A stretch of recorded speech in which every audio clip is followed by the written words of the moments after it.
20일 말씀입니다. 우리 민수기 26장 1절부터 51절까지인데요. 오늘 이 본문이 길어서 다 읽지는 않고요. 1절부터 4절까지 읽고 마지막 51절 말씀 다 함께 읽도록 하겠습니다. 저부터 읽겠습니다. 연병 후에 여호와께서 모세와 제사장 아론의 아들 엘르아살에게 말씀하여 이르시되 이스라엘 자손의 온 회중의 총수를 그들의 조상의 가문을 따라 조사하되 이스라엘 중에 20세 이상으로 능히 전쟁에 나갈 만한 모든 자를 계수하라 하시니 모세와 제사장 엘르아살이 여리고 맞은편 요단가 모압 평지에서 그들에게 전하여 이르되 여호와께서 애굽 땅에서 나온 모세와 이스라엘 자손에게 명령하신 대로 너희는 20세 이상 된 자를 계수하라 하니라. 네, 우리 51절 다음 읽겠습니다. 이스라엘 자손에 계수된 자가 60만 1730명이었더라. 아멘. 네, 오늘 본문 말씀은 이제 민수기라는 이 책의 이름 자체가 Numbers, 백성들의 수, 백성민자의 숫자 수죠. 이 백성들의 수를 세는 책 이렇게 기록이 되어 있습니다. 원래 의미는 이제 광야에서라는 그 히브리어 원어의 책의 의미는 이제 광야에서 in the wilderness라는 의미인데 그 광야에서 특별히 민수기의 저자가 성령의 감동을 받아서 독자들에게 제일 중점적으로 전하고자 했던 메시지는 바로 세대 교체라는 겁니다. 세대 교체. 그게 민수기의 핵심입니다.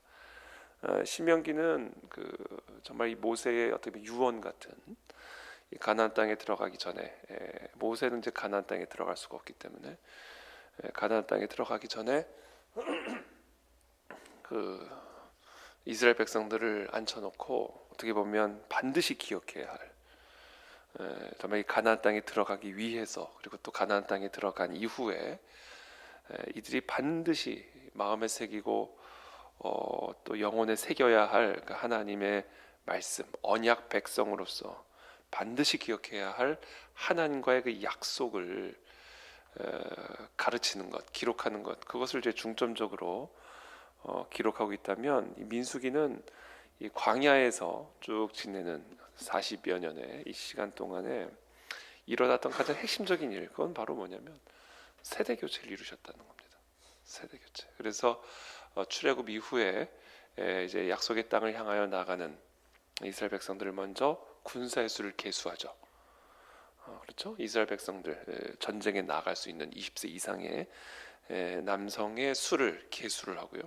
근데 이들이 이제 광야를 진행하는 과정에서 계속해서 반복된 하나님에 대한 반역과 거역과 불순종과 불신, 하나님의 주권을 인정하지 않는 그와 같은 출애굽을 경험한 그 1세대 홍해가 갈라지는 것을 보고도 이스라엘의 애굽에서 나올 때 하나님께서 10가지 재앙으로 애굽의 신들을 다 치시고 여호와 외에는 다른 신이 없음을 명확하게 보여주고 가르쳐 주셨음에도 불구하고 이 광야를 통과하면서 광야에서 끊임없이 이들은 하나님께 불평했고 원망했고 하나님의 말씀에 불순종했고 이제 결정적인 사건이 바로 가데스 바네아의 사건이었죠.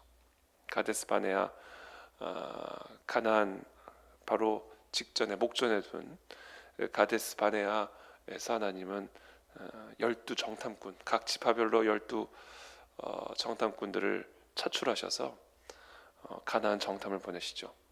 근데 그때 여호수아와 갈렙을 제외한 나머지 모든 이스라엘 백성들이 정탐꾼들이 우리는 메뚜기다. 저들은 네필임이다. 우리는 절대로 이 땅에 들어가지면 안 된다. 모세를 원망하고 하나님께 원망하고 그래서 다시 길을 돌리시죠. 그래서 내가 그들이 한 말대로 광야에서 다 죽여버리겠다. 저들은 약속의 땅에 들어갈 수 없다. 그들의 말에 내 귀에 들린 그대로 내가 행하겠다. 그렇게 하나님이 딱 그냥 그때 딱 틀어버리십니다. 하나님 한번 틀어버리시면 그걸 누가 돌리겠습니까? 그 이후에도 계속된 반역, 그렇죠? 고라 자손의 반역, 그렇죠? 또 그 과정에서 이제 모세의 반역, 정말 혈기를 이기지 못하고 하나님께서 반석에게 명령하라 하셨지만 그러나 지팡이로 반석을 2번 치는 그런 사건들, 이런 사건들이 이제 광야에서 일어납니다. 그래서 광야에서 그리고 우리가 어저께 그리고 지난 주간 묵상했던 특별히 어저께 묵상한 이 모압 땅에서 일어난 이 음행 사건, 그렇죠? 그것을 통해서 하나님이 연병을 보내셔가지고 이스라엘 백성들을 심판하시고, 이 광야라는 곳은요, 우리를 연단하시는 곳이면서 그 연단의 핵심은 뭐냐면 이렇게 걸러내시는 겁니다. 걸러내십니다. 이게 일단 우리 개인의 삶의 내면에서 일어나는 일이죠. 우리 안에 있는 고라 자손들, 우리 안에 있는 혈기들, 우리 안에 있는 모압 여인과 간음한 이런 이스라엘 백성들, 이 광야 안에서 일어난 이 모든 일들이 바로 다 우리 안에서 일어나는 일들입니다. 광야를 통과하는 과정에서 얼마든지 우리 안에서 일어날 수 있는 일들입니다. 하나님은 그와 같은 우리 안에 있는 내면들을 다 드러내셔서 이렇게 걸러내시는 그런 연단의 과정을 통과시킨 다음에 약속의 땅으로 들여보내신다라는 것입니다. 이게 바로 연단의 과정, 이게 광야에서 하나님이 우리 가운데 행하시는 연단의 과정이죠. 이와 같은 연단은 내 개인의 삶에서뿐만 아니라 공동체적으로도 이루어지는 것을 우리는 보게 됩니다. 그렇죠? 연병 후에 오늘 본문에 시작하는 것이죠. 연병 후에 여호와께서 모세와 제사장 아론의 아들 엘르아살에게 말씀하시죠. 연병 후에, 그렇죠? 하나님께서 이와 같은 심판 이후에 하나님이 다시 계수하라 이렇게 말씀하십니다. 그리고는 출애굽 2세대, 출애굽 1세대들은 이제 다 죽었고 출애굽 2세대들을 통해서 하나님이 새로운 군대를 꾸리시고 그리고 약속의 땅을 향하여 나아가게 하시는 것을 보게 됩니다. 그래서 오늘 이 큐티 본문의 말씀 그대로, 제목 그대로 새 시대를 열어갈 새로운 세대, 연단을 통해서 하나님은 새로운 세대들을 일으키시고 그렇게 함으로써 새로운 시대를 열어가신다. 이것이 우리 하나님이 행하시는 방식입니다. 그래서 이스라엘 자손에 계수된 자가 출애굽 제2세대는 총 60만 1730명이라 이렇게 기록을 하고 있습니다. 출애굽 1세대는 60만 3550명이었습니다. 그러니까 몇 명 줄지 않은 거죠. 크게 줄지 않았습니다. 사실 이 광야의 시간들을 통과하면서 참 많은 일들이 있었고 많은 자들이 죽었고, 그렇죠? 많은 자들이 심판을 받아 사라졌지만 그러나 하나님은 그 빈자리를 출애굽 2세대, 하나님을 경외하는, 하나님을 두려워하는, 하나님의 주권을 인정하는 새로운 얼굴들로 그 빈자리들을 다 채우셨고, 그렇게 함으로써 이제 비로소 새로운 시대를, 적과 꿀이 흐르는 약속의 땅으로 들어갈 준비를 시키는 것을 우리는 보게 됩니다. 그래서 오늘 우리는 이 본문을 통해서 하나님은 절대로 죄인들과는 일을 안 하신다, 이걸 우리가 볼 수가 있습니다. 죄인들을 하나님은 절대로 사용하지 않으신다, 이것을 우리가 볼 수 있어요. 그래서 이 약속의 땅, 적과 꿀이 흐르는 약속의 땅에 들어가 새로운 시대를 열어가기 위해서는요, 반드시 하나님은 죄인들을, 그리고 죄를 철저하게, 아주 철저하게 제거한 다음에 그 다음에 들여보내시고 새로운 시대를 열어가는 것을 보게 됩니다. 하나님은 죄를 절대로 타협하지 않으시는 분이십니다. 왜냐하면 거룩한 하나님이시기 때문에 그렇습니다. 그래서 우리는 지난 주일에 우리가 이 다윗이 이 사울의 목을 가져온 다윗, 그 아말렉 청년의 목을 베버리고, 그리고 레갑과 바하나, 그렇죠? 이스보셋의 군 지휘관이었던 레압과 바하나가 이제 아브넬이 죽은 후에 이제 이스보셋도 이제 곧 몰락할 것을 직감하고 그가 낮잠을 자고 있는 틈을 타고 들어가서 배를 찌르고 목을 잘라서 이 다윗의 왕권 확립을 돕기 위해 라인 갈아타기를 한 거잖아요. 요새도 보면 막 정치인들도 막 계속 라인 갈아타고 있더라고요. 결과가 어떻게 될지도 모르고 그런 모습들이죠. 계속해서. 근데 그 어떻게 보면 다윗의 입장에서는 고마운 사람들이죠.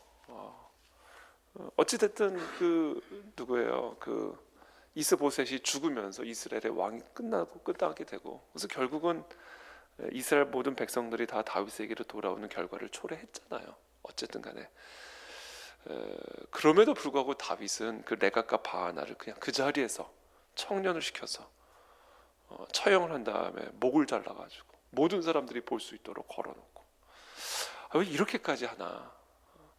그게요, 하나님의 거룩함이에요. 하나님의 거룩함. 하나님은 사람 목 자르는 것을 전혀 주저하지 않으시는 분이시다. 사지를 잘라 걸어서 모든 사람들이 보게 하시잖아요.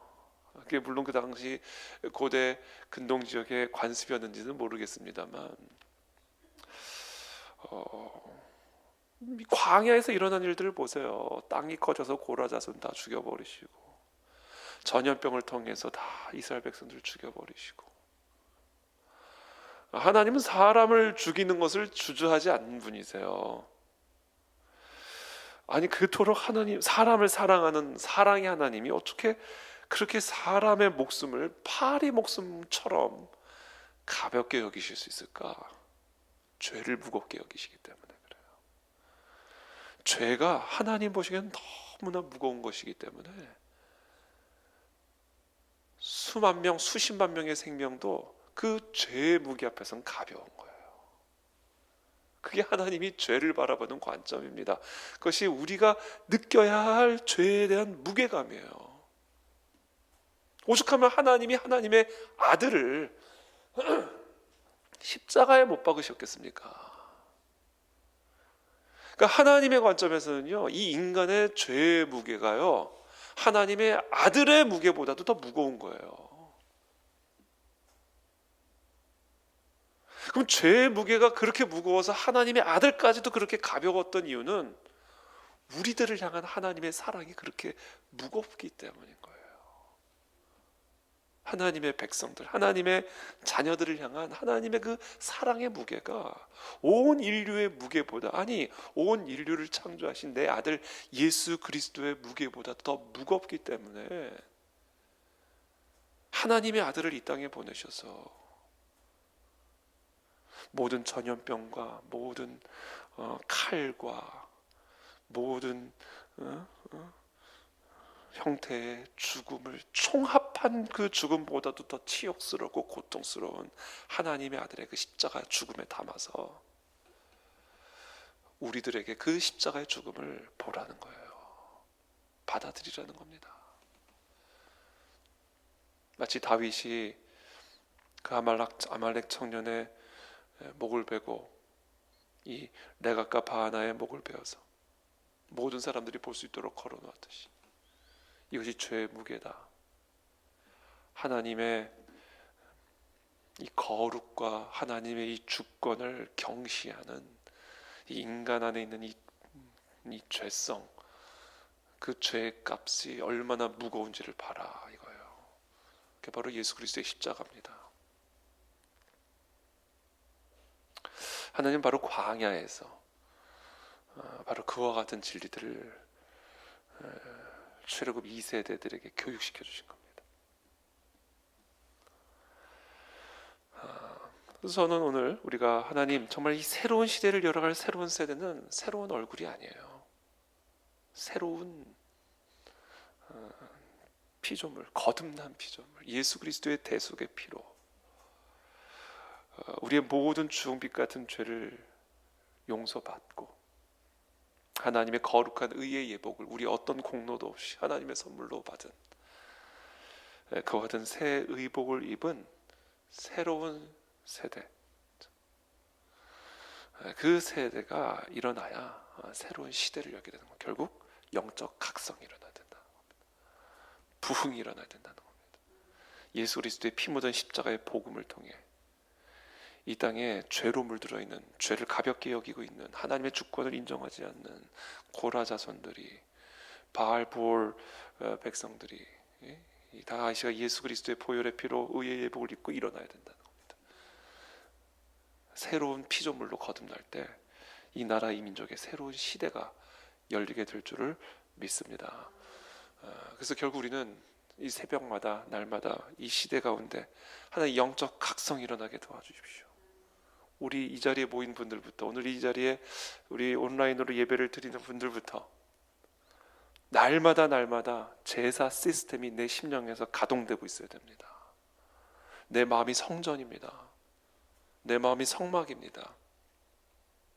예수 그리스도의 십자가가 내 마음 중심에 항상 세워져서 끊임없이 나의 죄를 고백하고 그 십자가의 보혈로 씻어내고, 끊임없이 나의 연약함을, 끊임없이 내 입술과 내 마음과 생각과 내 손과 발로 짓는 모든 더럽고 불결한 죄, 하나님의 아들의 생명보다도 더 무거운 그 죄를 그리스도의 보혈의 피로 날마다 씻어내고 또 씻어내고 순간순간 씻어내고, 아니 그것만 붙들고 십자가만 붙들고 24시간 365일 우리의 호흡이 끝나는 그날까지 그 십자가만을 붙들고 우리의 삶을 걸어갈 때, 그때 우리가 새로운 세대가 되는 것이고, 그것은 새로운 세대를 통해 하나님이 이 나라와 이 민족 가운데 열방의 새로운 시대를 열어가실 줄을 믿습니다. 우리 가운데 즐겨 우리 모든 성도들이 한국 교회가 그런 새로운 세대가 되기를 축복하고, 특별히 우리 리바이벌 코리아, 정말 우리 광장에서 드려지는 그와 같은 집회가 정치적인 선전과 구호가 난무하는 그런 집회가 아니라 정말로 이 피 묻은 십자가의 복음을 선포하고 그 피 묻은 십자가의 복음으로 거듭나는 대한민국의 이스라엘 백성들이, 하나님의 거룩한 백성들이 모여들고 일어나는 그런 땅이 되기를, 그런 불씨가 되기를 여러분들이 계속해서 기도해 주시고 또 동참해 주시고 또 하나님께서 그렇게 사용해 주시기를 함께 중보해 주실 것을 다시 한번 부탁을 드립니다. 기도하겠습니다.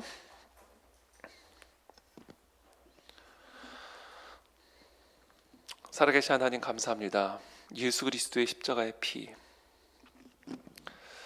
그것 외에는 우리가 새로워질 수 있는 다른 길이 없고, 또 이 민족이, 이 열방이 새로워질 수 있는 다른 길이 없음을 우리가 다시 한번 기억합니다. 이 광야에서 두 번의 인구 계수를 통해서 우리에게 주고 계시는 메시지의 핵심은 예수 그리스도의 십자가의 대속의 피로 말미암은 그런 하나님의 거룩한 군대가 일어나는 것만이 새로운 시대, 새로운 세대를 열 수 있는 길임을 우리가 다시 한번 기억합니다. 하나님, 우리 모두 날마다 우리의 죄를 자백하며 예수 그리스도의 십자가 보혈의 피, 그 대속의 은혜 아래 있지 않으면 우리는 절대로 하나님의 은혜와 저 약속의 땅에 들어갈 수 없음을 기억하고, 정말 이 십자가의 복음만을 붙들고 우리가 우리의 광야의 삶을 걸어 나가게 도와주시어서 다시 한번 이 땅에 영적 각성의 은혜를 베풀어 주시고, 그래서 이 민족 가운데 새로운 세대들이 일어나 새로운 시대를 여는 부흥의 시대를 우리 모두에게 허락하여 주시옵소서. 예수 그리스도의 이름으로 기도합니다. 아멘.